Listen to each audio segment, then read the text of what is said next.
I think so many people, and maybe not so much anymore, but like obviously in the early days are just like they got into CrossFit as like a fad, and 2 years later they're like, I'm gonna move on to the next thing. Yeah. But then they have this gym where like if you open a fucking Gold's or whatever, something like that, and you can kind of do your own thing, and you can go through these ups and downs of different, fitness protocols. It's a little bit different. I think like a lot of people, from what I've seen, like they get into CrossFit and they love it. And then 5 years in, they're like, oh yeah, our coach doesn't even do the programming anymore. It's just like, Yeah. or like they do whatever, they go bodybuild and whatnot. And then, yeah, it's just interesting. I think that like the way that we've sort of pivoted around the kind of like undulations that happen with the popularity of CrossFit is we still try and maintain like classes being the kind of backbone of the gym and like really trying to foster a sense of community, but we also offer other things that are not CrossFit now. I think back in 2018, 2019, you could run a successful CrossFit gym only offering CrossFit classes. Yeah, I agree.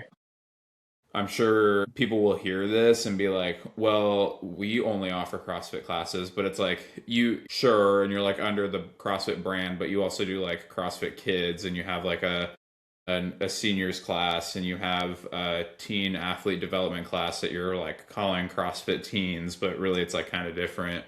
And so we just are a little bit more forthcoming with like the marketing and the delineation between those. So we have CrossFit, but we also do like High Rocks classes, and we have like a youth training program. We have a like older population training program that we run.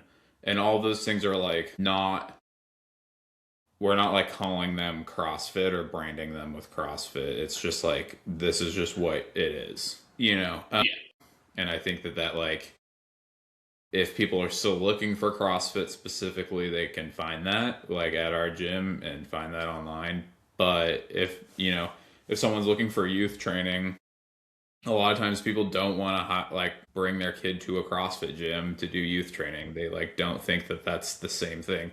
And at its roots, it's not, right? But it's really hard to message that to people using marketing, like, oh, come and do this youth training at our CrossFit gym, but also it's just so you know, it's not CrossFit, like it's youth sports development. Like it's a lot easier for us to just like have very clear like separation between the different like things that we offer, so that people know like exactly what they're gonna get. Yeah, that's fun. Yeah, no, I mean, I agree. I think it's funny you say that. How many kids do you have in your youth programs? Like active, I think we've got like 30. Okay.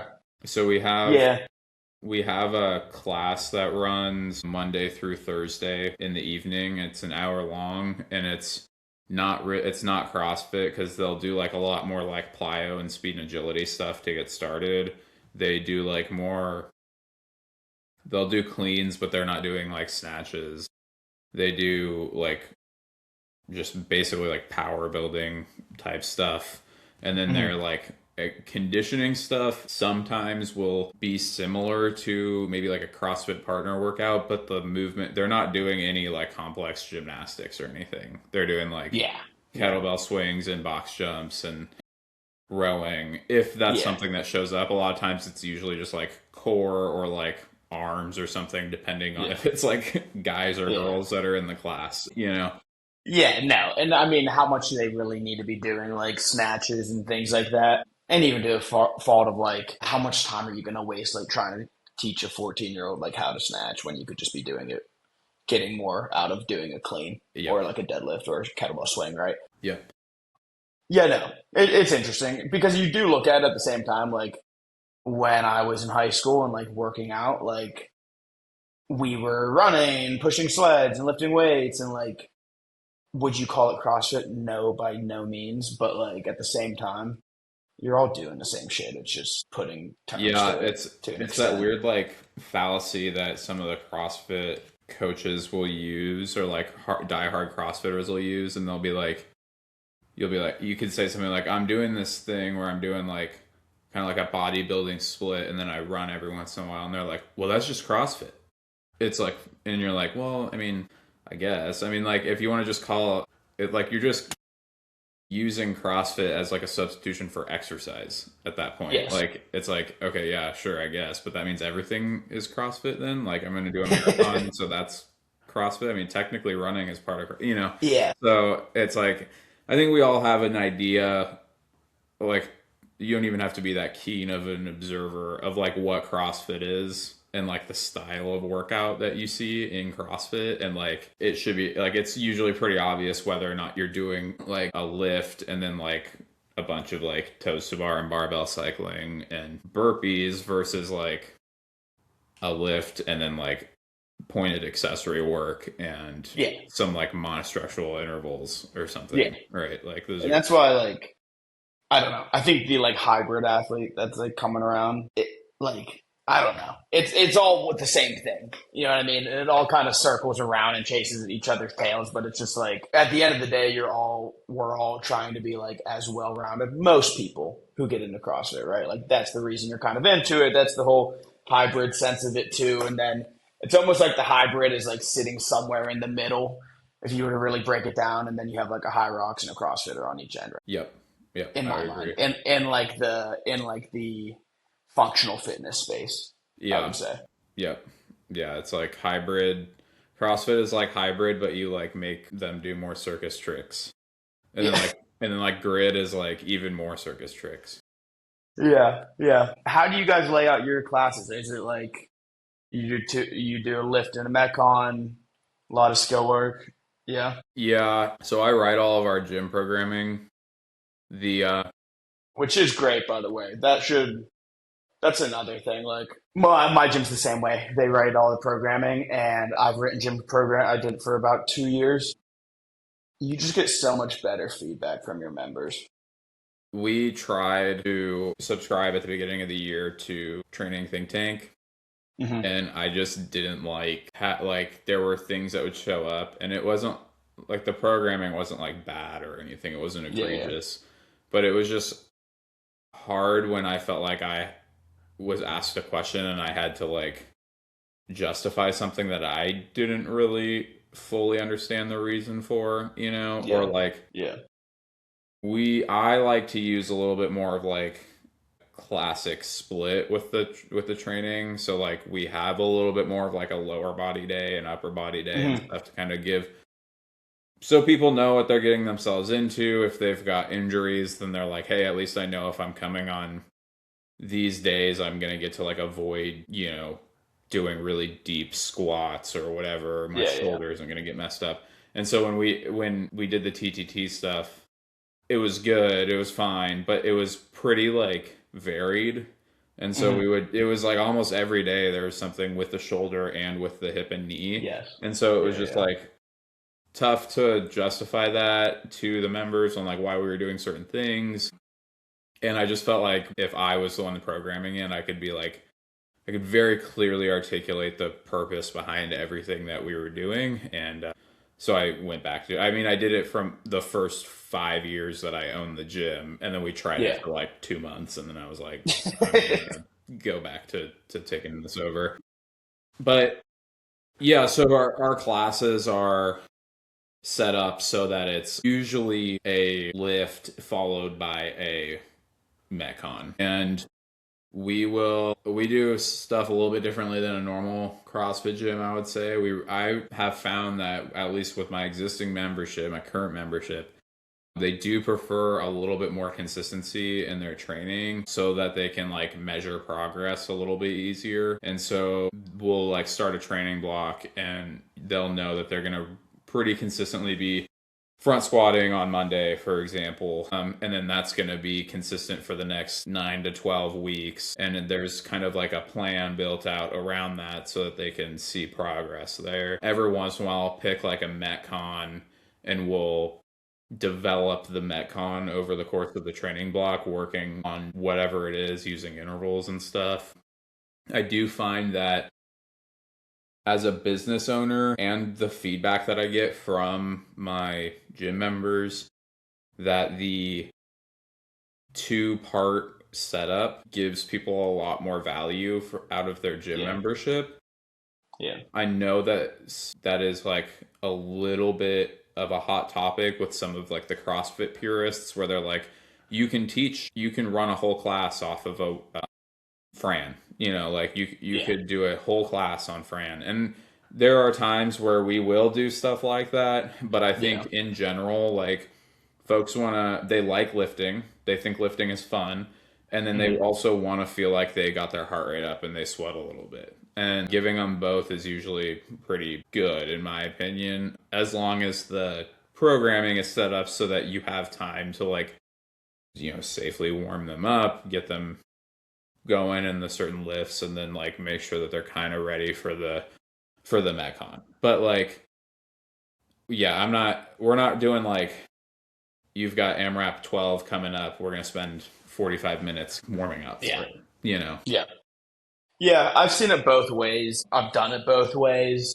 My first gym, we were following hand plan. And again, that was like 2020 to 22 or so. And it was great.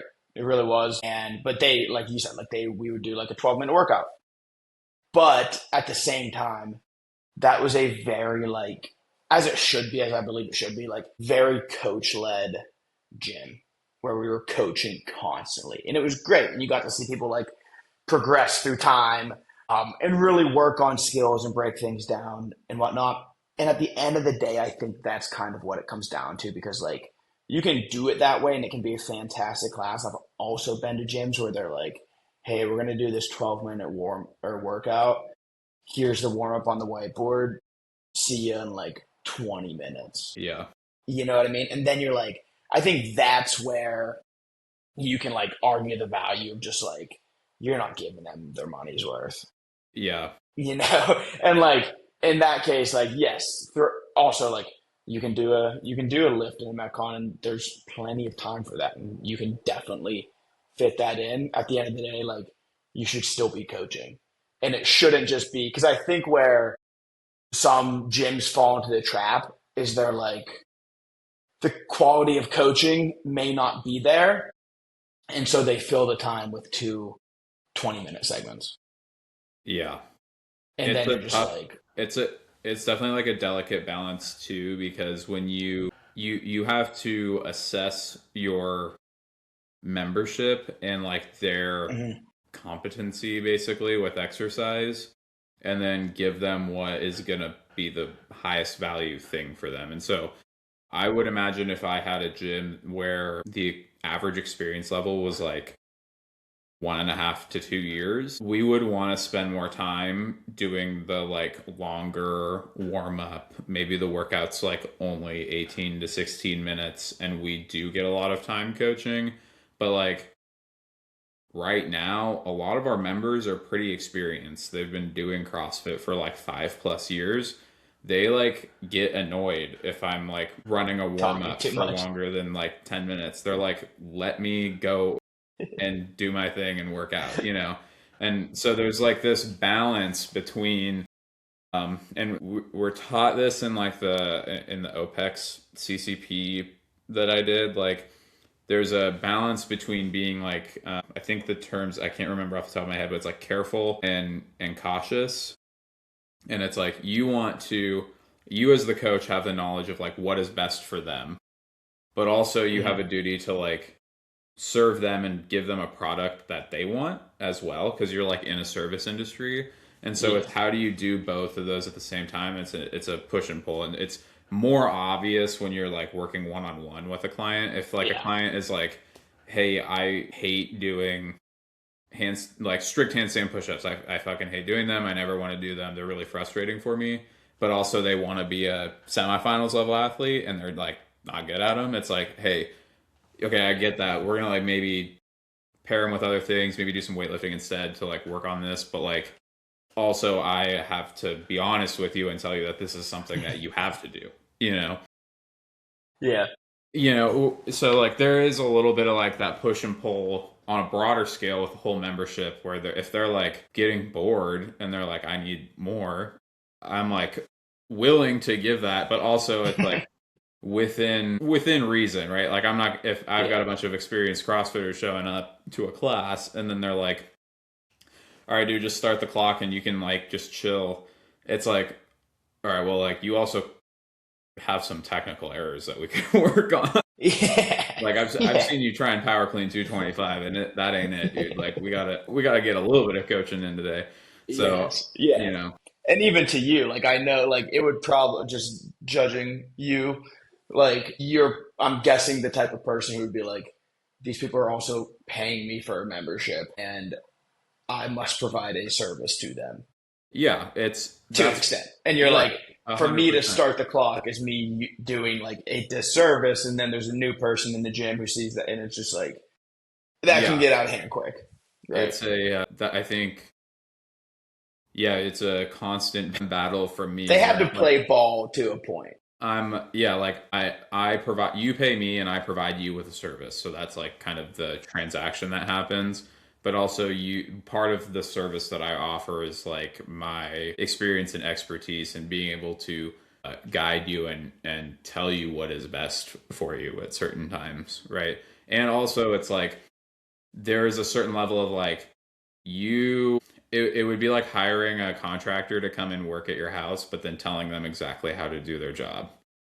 It's like, okay, then why didn't, like, if you know what you want, then why don't you just do it yourself? Like, and so there's a certain level of like, this is also here's what you should expect from the service that you're going to get from me. And like my gym members know, I'm like, we're not doing 40-minute CrossFit chippers. You're never going to Yeah. see a workout that's 40 minutes Yeah. long that has 135-pound snatches for like 50 plus reps. Like that's just not Yeah. something I'm ever going to program for the general population. And like if that's something that you Yeah. want, you're gonna have to go to a different gym for that. Like you're gonna have to drop in or like we're gonna do training. Like we're gonna train a little bit more. You're gonna get like better outcomes, and then you're gonna do it in a way that's safe. That's the other thing that we noticed, and I don't mean this in like a derogatory or like aggressive way, but like our injury rates went up a lot when we were on the TTT stuff, and we were only on it for like 2 months. But like when I control volume and manage like number of squatting reps, the number of pressing reps, and everything over the course of a week and a month, think like and members are a lot healthier. Like because I can see how they're responding to the training. Yeah. So Yeah. And I think, CrossFit still did nail, like, which is kind of a funny thing because they do take a lot of slack at times for injuries and things like that. But it's like you read like the CrossFit like literature, like day one stuff, like it's pretty accurate and it's like pretty solid stuff. And just even like their volume week to week. I mean, like I know that's what I went off of, and I was pretty like green to it when I first started. It was more out of like necessity of the gym that I kind of took it over. And dude, for like 2 years, I just kind of stuck to like, you know, very base level volume for the general population. And it was perfect. Like it was just like easy. It was so easy to follow and week to week. And sometimes I think, and again, can't speak for all of them, but I think for like big programming companies like that, they get more than one hand in the pot. And like, not to say you shouldn't have other people looking at your programming, so because you definitely should. And like when I did it, like we would meet and the other two coaches, we would like I would write it for the most part, and then they would come in and we would kind of adjust yeah, things, right? But I think sometimes with the bigger programming companies, you have like one person doing 1 week, the next person doing the next week, and they're not even like looking at what the last person did. And then I know I won't say names. We hopped off a when I took over. We hopped off a training program that literally had and it wasn't hand plan, from like Friday to Monday. They did like 300 squats yeah, from like heavy back. It was literally like heavy back squats, pistols, wall balls, and like lunges. It was something like that, like an insane amount from literally Friday, Saturday, Sunday, Monday. And I like looked at it and I was like, I can't keep like adjusting this yeah, because I was at the time I was like I was in charge of uploading it to Sugar Wad and all that and adjusting it. And I was like, I can't keep like putting my name on this Right. and like Yeah. putting it out. Like it was just insane. It was I crazy. mean, there was a Mayhem Monday video where they were like behind the scenes on programming and stuff, and it was definitely like someone had written a week of like Mayhem compete, and then Rich came in and was just like, add this, take that away, add this, and then it's like this hodgepodge of like shit where he's like, well, it's not like that many GHDs, so like add more GHDs, you know. But then like, and then they're like, well, we're doing all these toaster bar, and he's like, yeah, but like, it's a different thing, and then that, and then this and that, and I'm like, a toaster bar and a GHD are like basically this. It's like a hip flexion movement. Like it's gonna be the same. Like it's the same thing with the squatting. Like one of the workouts that we did when we were on TTT was like Monday was like do this squat complex that had like 4 squatting reps at like 70% of like a clean. Do it like 3 times every 4 minutes for 4 rounds. So it was like some ungodly amount of like front squats. And then the workout was Karen. And it was like that workout just had 200 plus squatting reps in one day. Like we're not, there's no one has any business doing that. Like, Yeah. Even that's even a lot for a competitive athlete to like be doing that many dynamic eccentric contractions in the knee and the hip. It's like a lot, you know. And so Yeah. 40-year-old soccer mom has no business doing that. Like it's not necessary, you know. So Yeah. Yeah. Yeah. but anyways, so I wanted to go over the main thing that I wanted to talk about today was warm-ups. So if you don't follow Kerry on Instagram, go and follow him. He's got good stuff on Instagram. Like I've been really enjoying the you know, mobility stuff that you've got in there, and like some of the like opening up positions and warm ups and stuff. And I really like how it looks like you are curious and willing to try new movements and new ways of doing movements to target different things. I'm very similar. I like to kind of play around with stuff and see what different loading patterns and movements can elicit different feelings or responses in the body. But yeah, let's talk about warm-ups. Let's talk about how that looks for you. I guess the first thing I would ask is like, I imagine for some of your athletes, you probably don't need to give them warm-ups. They probably just like know how to warm up on their own. But then we'll talk about like, let's ignore that, I guess, and go over like, you have an athlete, they're like don't know what's happening. Their only experience with getting warm is like generally going to CrossFit classes. Oftentimes that's just like do some dynamic lines and then like do a couple squats and a couple push-ups and get going. So like how would you structure a warm-up? Are there specific movements that you've been thinking about recently that you like? How's all that look? Yeah, you know, it's interesting because I do write warm-ups, and I know we just had a back and forth in the DMs like last week just about how to write an actual workout with abbreviations and whatnot, which was funny. And it kind of goes the same way for this because I do write warm-ups for like all of my people. And some of them will kind of follow like basically how I do it will be like general, very general, like that post I made on Friday, very general, and then into something a little bit more specific, and then getting into the rest of their stuff. You know, I've just kind of learned, even just from like watching people and being at different gyms and whatnot, like some people, like you just kind of have to assume they don't really know how to warm up, if that makes sense. And like and I think it's kind of funny because there's some gyms you go to and you're like, man, these guys don't warm up at all. Like they hop like right into the freaking workout. Like you're going right over to squat rack. You're getting right into it. And then you watch some people work out. You go to some gyms where you're like, man, they really warm up a lot. You come in, you sit on a foam roller for 20 minutes and it's not really doing anything, blah, blah, blah, blah. I've always been big on warm-ups. Like I said, like my first gym, that kind of like ingrained it for me of just like really leading people through, getting them nice and warm. And I think like if you spend more time warming up, obviously like your injuries are going to go down, all of that, but also I think the more time you spend warming up, the less time you have to really spend cooling down for the most part. and taking that time afterwards to like really stretch it out. And that's not to say every single time, but for the most part, I would rather spend more time warming up than cooling down, just in Yeah. general kind of thing. Yeah.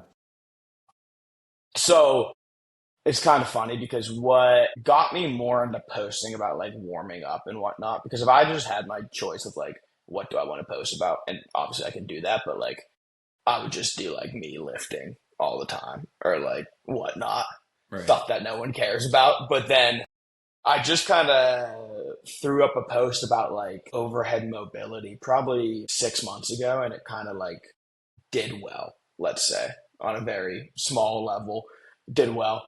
And then I was like, maybe there's something to this. And I was already writing all these warm-ups for my clients and stuff.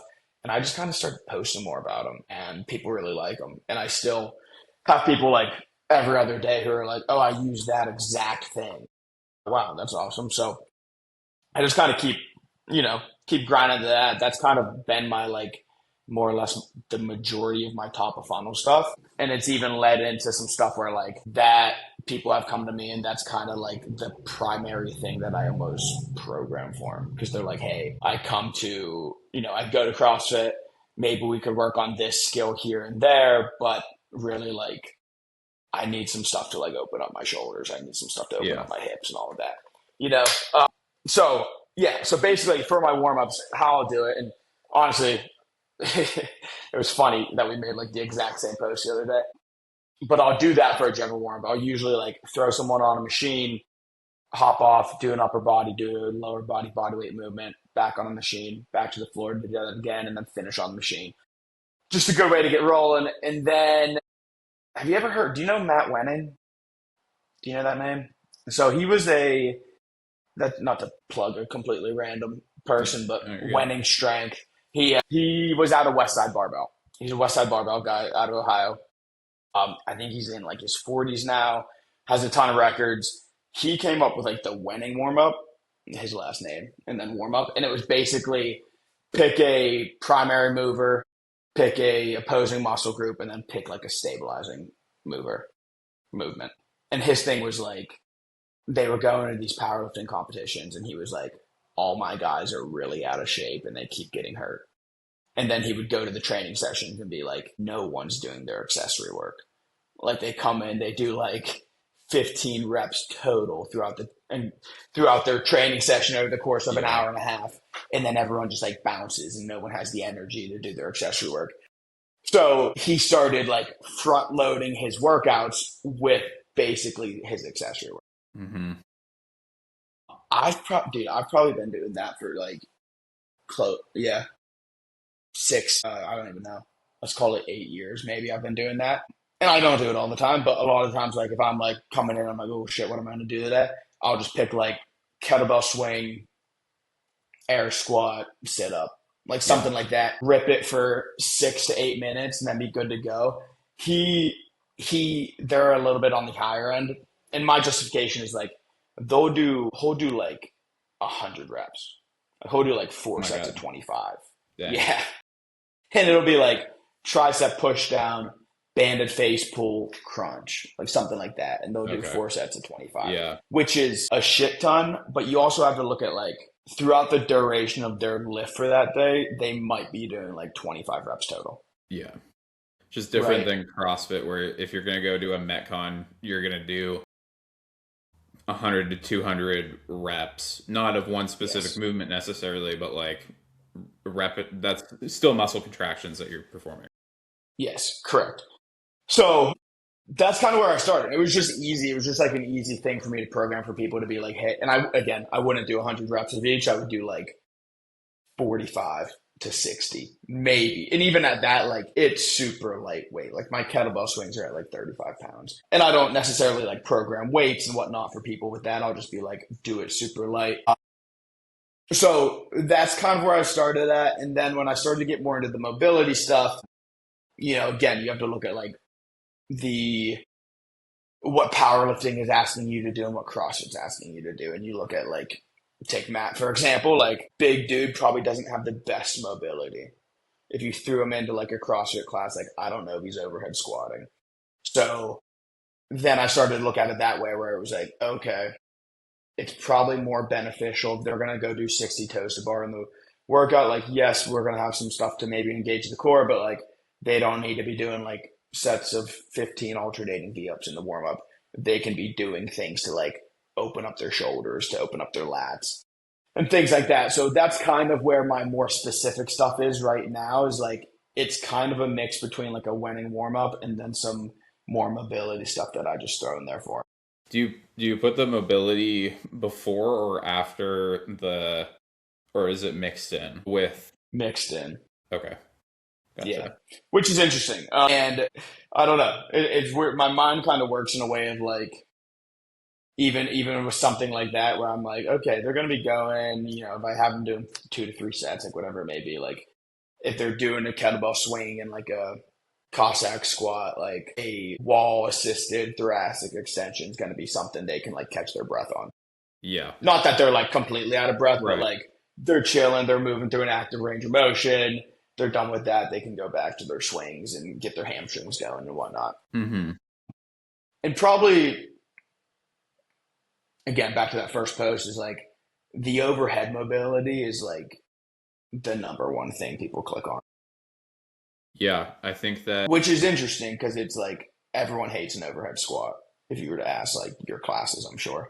I saw. Well, yeah, of course. I don't even program overhead squats for people. Like I don't, or not. Sorry, I don't program overhead squats in the CrossFit General workouts. pop. The places Yeah. they'll get overhead squats are, they get to decide. Usually, it's just snatch, and the people who are experienced or want to get better will do Squat overhead snatch. squats, or they'll squat snatch it. But I don't personally see the utility of overhead squatting for general population folks. I think that, I know the CrossFit purists will come after me for saying that, and they'll be like, "Well, there's you like stability and all this stuff," and it's like, yeah, I know, I get it, but like what's the purpose of the overhead squat? It's an accessory movement for squat snatch.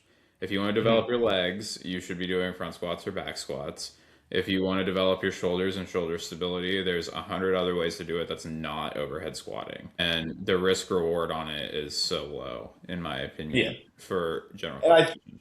But and I think there's this thought too of like, and I know like like Dozer weightlifting. mhm, He's yeah, talked about it before of like the only place you really see overhead squats is in CrossFit. Like even coming from a weightlifter, like yeah, they're snatch balancing, they're drop snatching, they're in their doing things like that. accessories But to prep or support the snatch, yeah, and they're not doing overhead right. squats And per se. if you're a technician in the snatch, you're not overhead squatting to get better at snatching. You're back squatting Yeah, to get better at snatching. yeah, If you're exactly. already good at it, technically, but yeah, the mobility stuff is interesting. Programming Do you them. know who Sam Smith is? The coach. He's a coach. Sam Smith, Not the the singer. artist, No, not the singer. singer, not the artist. No. There's a coach that I've talked to and kind of go back and forth with every once in a while. And he's got a handful of he has a lot of competitive CrossFit athletes that he coaches. He's a very, very good, well-respected coach. He made a post today, actually, and it was like the 3 positions that will like be highly predictive of your success in the sport, or the 3 positions that you should be able to own, are the front rack position, the bottom of the overhead squat, and a like supported handstand hold. If you have all 3 of those, then like your mobility and like overall positions will be covered, basically. And so I think that's probably why that overhead squat content does so well. Is, I mean, one, it's a movement that's extremely challenging for people. Yeah. And 2, it's like that. I think if someone wants to break out in the sport, you have to be really strong in the overhead squat position so that Mm-hmm. you can like move consistently regardless of like level of fatigue. Because if you are like at all wobbly or fragile in the overhead squat, when you are 30 reps deep into a squat snatch workout at 185, 125, like you don't have anything to rely on, you know. But if you feel good, if that's a position that you have full ownership of, it's just you're just doing reps, you know. It's like how tired can you get, you know? Yeah. Yeah.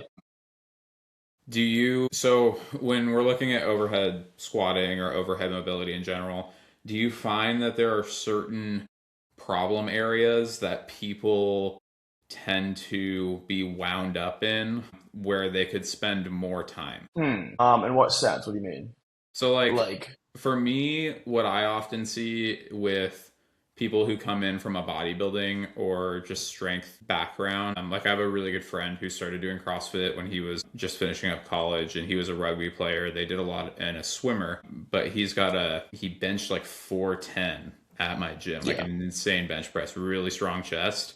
His overhead mobility was the biggest awful. thing for him, right? Because Yeah, he yeah. was so wound up and his chest was so tight. And so for a lot of those like bodybuilders and power lifters, it's like chest, opening the chest up, and then also a little bit Mhm. of thoracic mobility, like making sure that they can get into thoracic extension.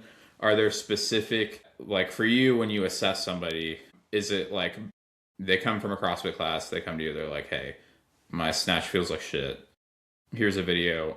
Are there certain things where you're like 90% of the time it's like I need them to be doing chest and T-spine work, or is it like it's actually your ankle mobility that's shitty? Like, are there certain things that like you triage what needs to be worked on the most? Like, what takes the longest to develop? Take me through that process. Yeah, it's I've really just again in the last like 6 to 9 months like put more of a focus towards that and like accessing people and reassessing people. So that has it is interesting because it's so different from one person to the next. I have people, hips is a big one. I would honestly say hips over knees or hips over ankles.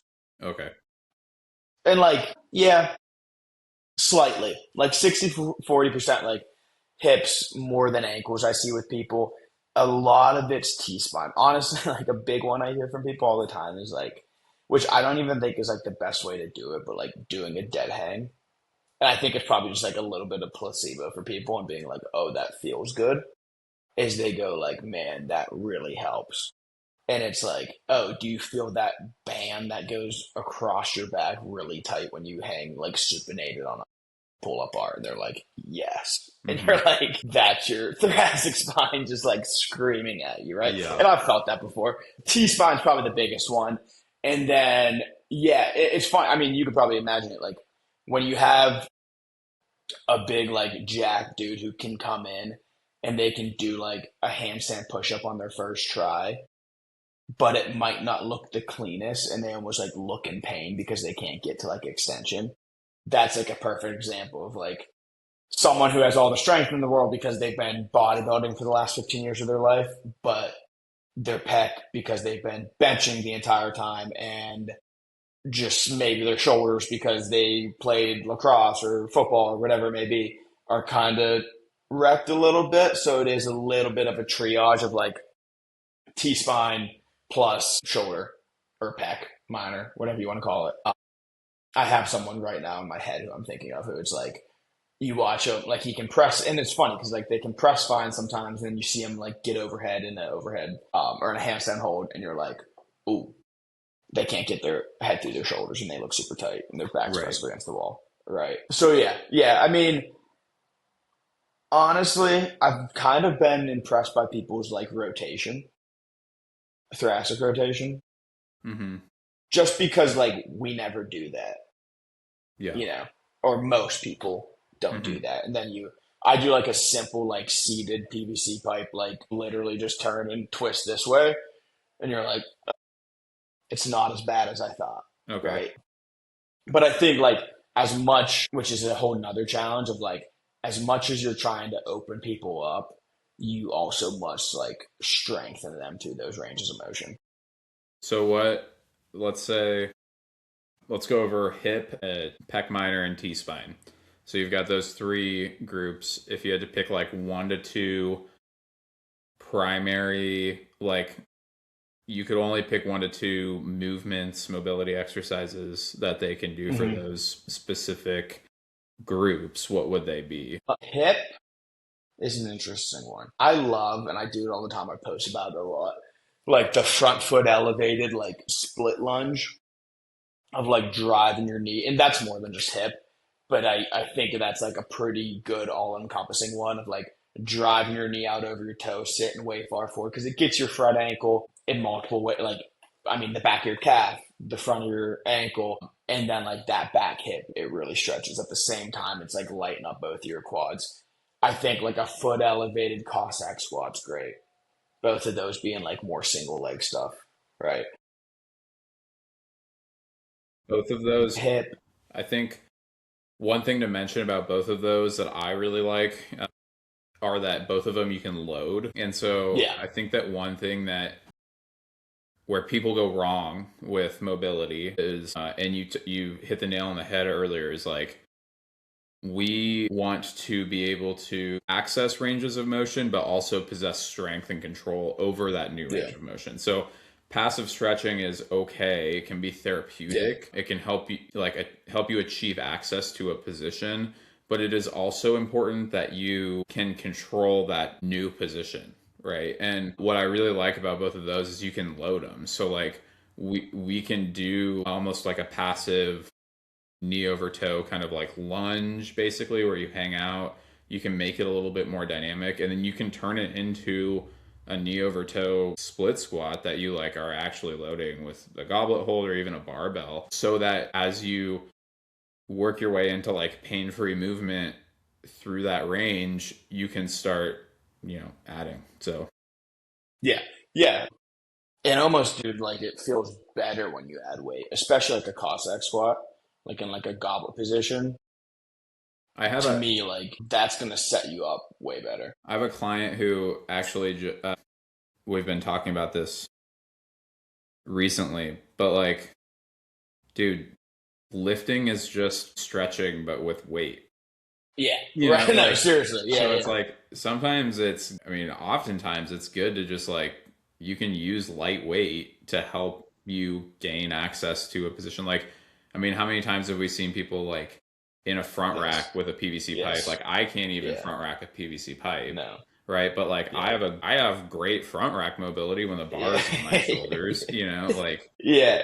And that's even a whole weird conversation of like, because like you said, like you go to year level two and they're like, you should be able to fucking fully grip a PVC pipe and front rack it, and it's like no one can do that. Like find me like five people, right? And then it's like, like I don't. should you be able to like overhead squat a PVC pipe? Sure, but again, to your point, like the amount of people where like you put even a trainer bar in their hand and it feels so much better, Yeah, and you're like, okay, then where do we cut off like the stretching you and the you strength? need to from a proprioception standpoint, you have to understand where the load goes through the body. And so a Yeah, PVC pipe for an overhead squat is good to make sure that like they just understand the general movement pattern that they're going to be going through, but like hmm they need the weight. And I mean, in our on ramps, I'm like, I don't do them anymore, but I tell the coaches that do them, I'm like, you put them on the PVC pipe for like 5 reps, and as long as they look like halfway decent, give them a barbell, and they'll figure yeah, it out with a barbell. Like unless it yeah. starts looking dangerous, like they just need to like feel where the weight is. Like that's how My they're God, gonna build dude. the neuromuscular connections. Yeah, and honestly, to kind of go not off topic, but like one because I do use this in warm-ups a lot, and I haven't posted about it in a while, and it was something I love. But like sandbags I and saw odd that. objects in Yeah, general, to me, it was almost like a revelation because again, back to my first gym, like we would do like a lot of like strongman Saturday stuff. Had a ton of sandbags. People loved them, always doing carries and whatnot. And we started programming squats with them. And all of a sudden, I'm like looking around and I'm like, there's people who can't hit parallel that now have a sandbag like bear hug to their chest and they're like hitting the deepest squat I've ever seen yeah, them hit. yeah, And I'm like, what's going on? And then like you do, and dude, like if you've never done one, like that will awaken muscles you like didn't know you had in your abductors, adduct, like throughout your entire life. So you're like, wow, that's like a real deep squat. And it's gonna, the thing about odd objects, whether you're using like kegs, axle bars, like logs. They're gonna put you where the weight needs to be. And I've always loved that. Like sandbags, it's like it's gonna put that weight of your midfoot exactly how it's supposed to be, and whether you like it or not. Yeah. Yeah. Zercher squats, like Zerchers are a great example of like that bar sitting in the crook of your arm. It's literally right over your midfoot. People love them. I think there's a whole thing to be said about like low back pain and engaging your upper back. And that I think to a further extent, like whether you want to argue which one's more approachable, a sandbag or a Zercher, like to me, it's kind of a sandbag just because More if you're comfortable. like, yeah, it's more comfortable and you can look at like a 60-year-old and be like, hey, it's like picking up a bag of dog food. And they're like, The okay. yeah, we're going really far down this rabbit hole, but like the when I look at like what are the most functional things that we do in the gym, it's like running and sandbag. Yeah. I think are the two things where I'm like, if you could only like those things will have the most specific carryover to you living your life is like running in sandbags. Yeah. You're like picking up an odd object, oftentimes like a bag of mulch or dog food or whatever, and then just Yeah. running because you like, bro, if something is chasing you or is caught on fire or is going to explode near Yeah. you, you need to run away. Like those are like the Yeah. two. You need to pick your dog up and run away from a burning house. Like boom, both of them right there together. And like how many, it doesn't happen. Obviously, it doesn't happen every day, but it's like that's like a horror story that you could My like God. easily avoid if you have that like level of fitness. But Yeah. anyways, okay, so hips are good. We like Cossack squats, knee over toe, sort of lunge. What are your go tos for the shoulder, specifically? I guess the anterior shoulder, like pec. We're looking at like overhead squatting, thoracic Hmm. mobility. If I wanted to focus more on the front of the shoulder, I actually have okay thoracic mobility, but my chest is just super tight. What would you give me there? What would be like 1 to 2 exercises that you like there? I do love, and I know it's literally called like a thoracic extension. And you just said your thoracic's good, but like a wall supported, like hands on the wall, dropping your head down between your shoulders. It's just so easy to coach people through. And it's like a good stretch and it's so simple. I think that one's a great one. I think like a plate pullover, Jesus, specifically a plate pullover as opposed to like a kettlebell or a dumbbell, but a plate or like a double dumbbell pullover, I think just hits it a little bit differently. And then again, like going back to like bodybuilding stuff, like I think like even some pec flies and stuff are fantastic. And I think like you don't have to be doing them for like burnout sets, hypertrophy at the end of your workouts as accessory work. Like those tools can also be used as like chest openers. And I don't spend a lot of time like static stretching all the time. I'll throw in like 30-second holds here and there. But I think like a doorway pec stretch is great. Simple things, you I know. think So I like static stretching more if I'm more sore or like locked up. If I already feel like mobile, I think more like leaning more into that bodybuilding style warm up to access positions and turn things on. But if I'm like really sore in my chest and I know I've got like a little bit of pressing coming that day, then I'll stretch a yeah, little bit more to kind of just like get everything, like break up yeah. the dirt a little bit before Yeah, I yeah, yeah. before I start Do you loading the go into tissue. it cold? Huh? Do you go into it cold? The static stretch? Yeah, No, I will yeah, ski. If I'm yeah. anything upper body, I ski Upper before, body. and anything lower body, I'll ride the Concept 2 bike Yeah. before.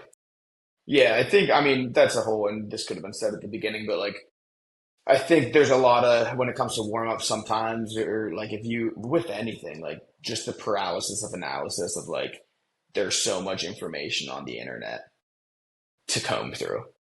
And it's like, when do I static stretch? When do I do active stuff or passive stuff or whatnot? And it's like, at the end of the day, like get in there and just start moving. In my opinion, Yeah, like for sure. go into it with some blood flow and then like whether you're doing more static stuff like you just said, or you're doing more like activation stuff, like go into it after you've done the bike for 2 minutes or after you've skied for 2 minutes and things like that. My shoulder ones that I do, all of the one I like all the ones that you mentioned, those are all things that I've used myself. The only one that I would add, which is extremely advanced, I would say, but probably one of my favorite things that I've done in the past are pass-throughs, but like weighted pass-throughs. Yeah. So Yeah. like Actually, regular now you say that, one of PVC the, pass-throughs, but then like I in the past have worked myself up to a 35-pound bar pass-through. It's oh, just wow. hard. You can't just write into someone's workout do a weighted Yeah. pass through. It takes like a good amount of explaining that it's like the whole thing has to be active. Like you have to like push the shoulder forward really hard, like reach really hard in every direction. It's like the whole thing has to be active. You have to like this position you have to be very confident in. Yes. Oh Um my God. Yeah, no, it's funny you say that because the first video that like did well for me with this was, I'm trying to remember it. It was all like barbell pass through type stuff. And it was an overhead, like a foam roller, like with a plate, but barbell only to like here and back up. And then this is a very advanced one. I can barely do it. Like laying on a PVC or laying on a foam roller, like thoracic spine on a foam roller, barbell on the ground. Some people will call them like snow angels, and literally letting it roll and then bringing it back down. so It's hard, and it's almost like, like a SOTS press, but like yes, lying on laying your back. face up. Yeah, interesting. Yes. The other Yeah, one, it's hard, but like if you have a barbell that spins well and a floor that's even, like it's great. have you seen I'm gonna butcher his name, but it's like Oleski Taratsky. He's an Olympic weightlifter and he has a lot of like mobility stuff that he does. One of his is overhead good mornings. So he like like a Jesus. snatch grip good morning. Oh, And yeah. so it's like gets you into like a bunch of shoulder extension basically. That one's crazy. I've not tried that one. I don't I don't think I will, to be honest. But it's out there. He push jerks like 500 pounds, so it works for him. Okay, and then T spine. What are we rocking with for T spine? I know you said that we've got like the like thoracic extension stretch. Yeah. Are there certain T spine exercises that you like that would be similar to these other ones that we've gone over, where you can load them, where it's like loaded, Oh, and I could almost do like sets and reps of this, because what I really like to give to clients is like these these mobility exercises as like hmm. warm up or whatever in the form of sets and reps, because then they can kind of track progress and there's a little bit more buy-in than like, hey, just go stretch for 30 seconds. There's like Yeah. there's something quantitative to prescribing the sets and reps that increases compliance with the program or the warm up. So are there ones that you 100%. like for T spine that are like sets and reps versus just a passive stretch? Do you know Alec Blennis? Yes, I know who he is. Back to like the hybrid stuff.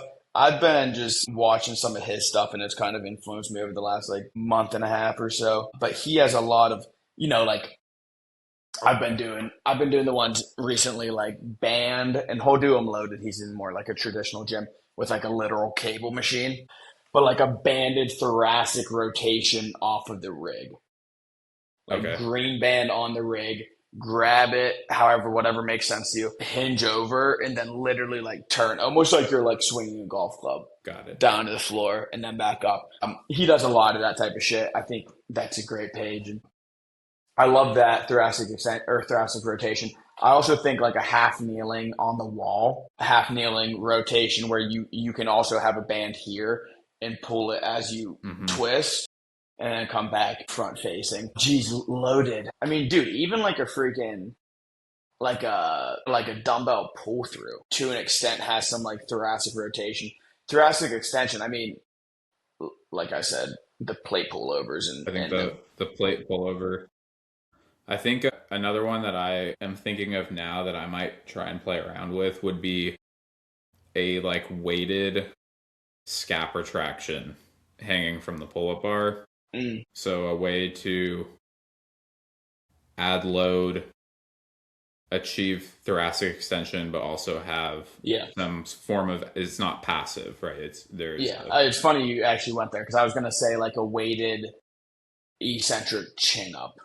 Yep. One I've been toying with too is like stretching here slow on the way down and really getting to like that full extension. I think in just CrossFit in general, like extension probably over rotation, I would put my focus more towards. The chin up one works really well too. I've used that for people with front rack mobility. Yeah, so exactly. The supinated with the chin up opens up like the anterior lat and the serratus a lot more than being in a regular pull up. Mm-hmm. So I like that one also. All right, so we're at about an hour now. I want to go over. Do you listen to the Coach 'em Up podcast? No. Who's that? You should listen to the Coach 'em Up podcast. It's with Tim Riley. Alex, your boy Alex Blennis is on it all the time. They just go over like strength and conditioning stuff. He's got CrossFitters on there sometimes. He's got other like guys on there that are interesting and girls that are interesting that are very smart. But they have a segment at the end where they kind of do like some rapid fire questions. So I like that, and I want to do that when I do that when I have guests on. I guess right now, what's one thing that's driving you crazy that you see on Instagram related to the fitness industry? And then what's one thing that you really like that you've been seeing a lot more of on Instagram? Jesus. One thing that's been driving me crazy related to fitness. You know, I went to my first High Rocks last weekend. Have you been? I've not been to an official race. No, I want to. Not that this is driving me crazy, but there is, and I was talking about it in my stories the other day of like, I think there's this thought of like that they're kind of grabbing for the same people, and if you're not this, then you're this, and XYZ, and there's a lot of back and forth, and it's like going to a football game and then going to a basketball game. It's like you're watching athletes; they're doing two different sports. It's two different types of body builds. It's completely different people. And like I always just get irked with like just like I don't know, just like the demonization of exercise in any way. So like people getting on one side of the fence or other bugs me. But when I went there, I was like, oh yeah, this is so stupid. Like why are we even talking about this? That shit pisses me off so much when I see CrossFitters that are like talking shit about High Rocks. They're like, imagine doing a High Rocks or something, and it's like, bro. First of all, I can look your open score up. Your VO2 max is probably fucking 35. Like, you wouldn't even survive a High Rocks race. So you have no business talking shit. Just because you're a clown with party tricks and can do a ring muscle up and walk on your hands doesn't mean that you're any fitter than any of these people. I know. And dude, like also, out of anyone, like, they should understand. Who gives a shit? Why can't people just do what they want to do? You know, and also, like what if you CrossFitters should understand? Because for the first, like, 10 years, they were called, like, the lamest ones in the industry because everyone was just hating on them. And now it's, like, the new kids on the block, so now they're hating on High Rocks. And it's like, dude, you were just that 5 minutes ago. Yeah. You were the new people. You know? Yeah. So, like, it doesn't matter. Who cares? What's something that I like? Jeez. What's something that I like? You know what? Another thing I don't like, and I don't hate on it. And I do, but the day in the life is just kind of funny sometimes. But what I'll say about it is like this has been my take, that is a net positive. Like getting up early and like having a good day in whatever way you see that. You know, so it's like, sure, you can't really like hate on positivity too much, but it is just funny. Something I like. What's something you like? Something that I've been liking recently, it hasn't like taken its full footing yet, is I think that there is a shift away from like the gatekeepiness of being a fitness coach, at least like a professional fitness coach. There are two sides of this, because the thing that bothers me the most right now is like the fitness influencer to health coach pipeline that exists. Yeah.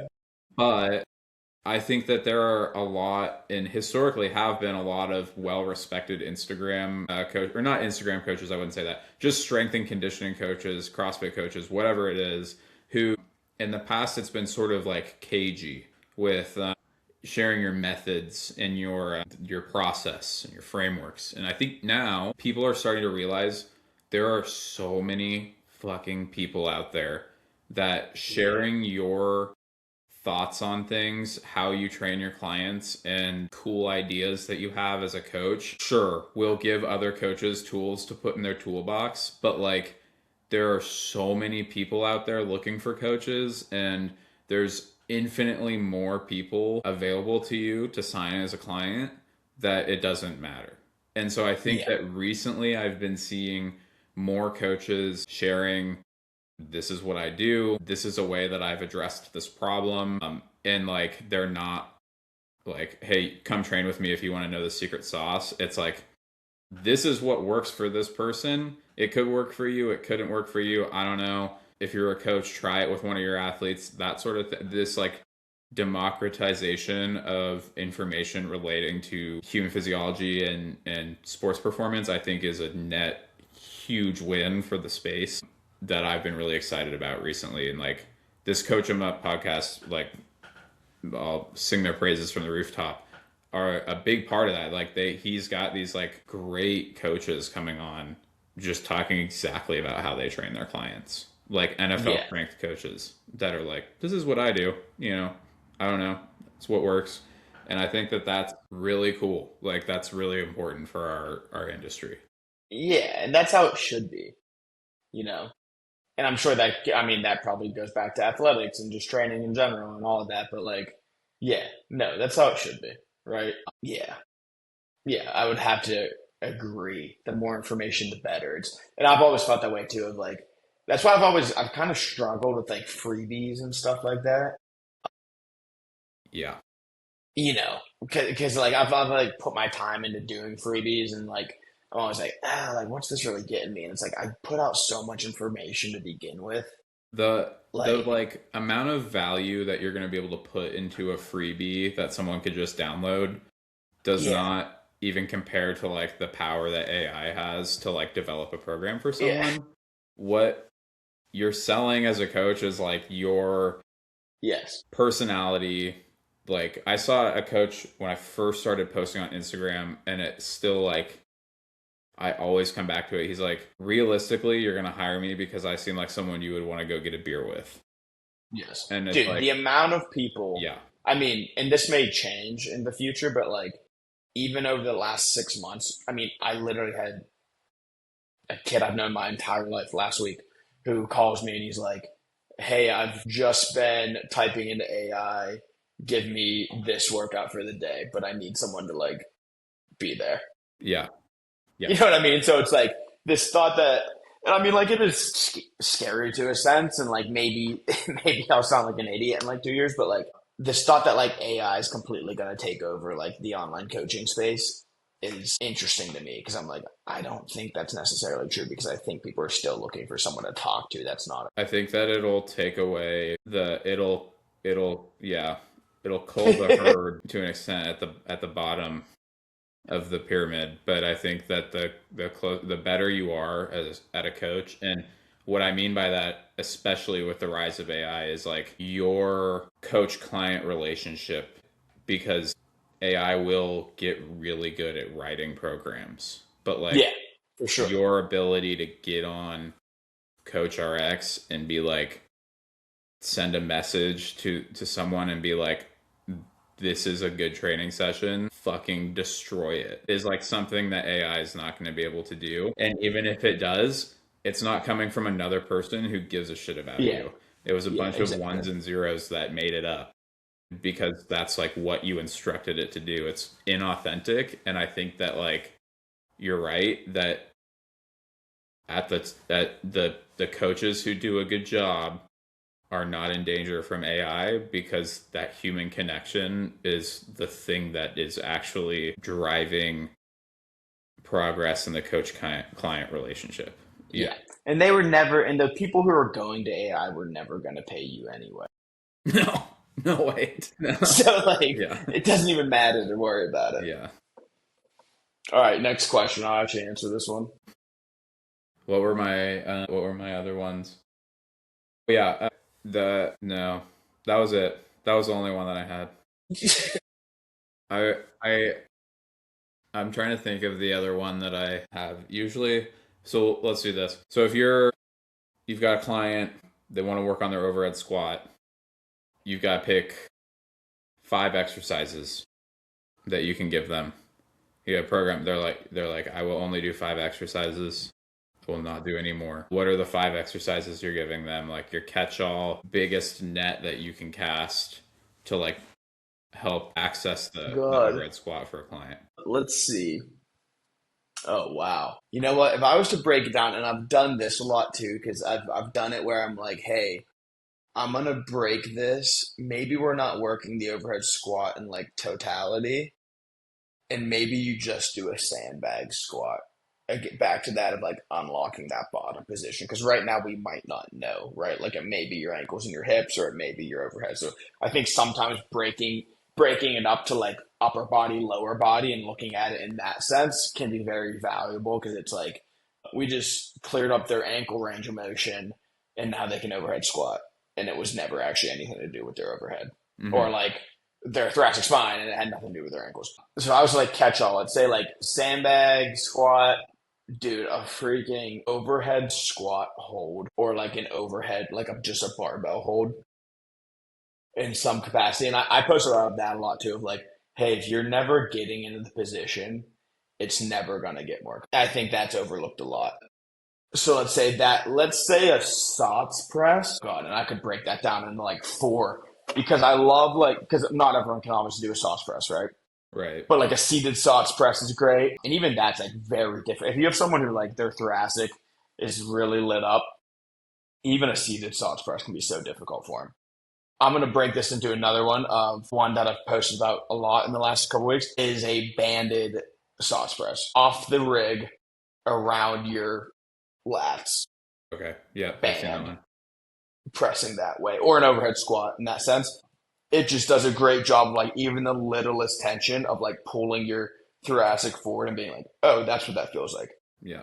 So call that four, and then now I'm trying to choose between the freaking plate pullover and like the wall assisted thoracic extension. One of those two. Let's just call it Let's do plate pullover so you can manage plate it more. pullovers. Okay. Yeah, let's do that. All right. Well, you want to plug your social media and stuff really quick so For sure. we know where you're at, where people can find you, and then we'll wrap this thing up. Yeah, it's Kerry underscore Kirsch, Kerry underscore KIRSCH. Kerry Kirsch slash or big, whatever you want to call that, online strength based fitness coach. I'm in Beautiful. Pittsburgh, Pennsylvania, if you're ever looking for me physically. Wonderful. Yeah, if you're in the Pittsburgh area, go train with Carrie. Great. Okay, cool. Well, yeah, guys, thanks for tuning in, and we will catch you in the next one. Sweet.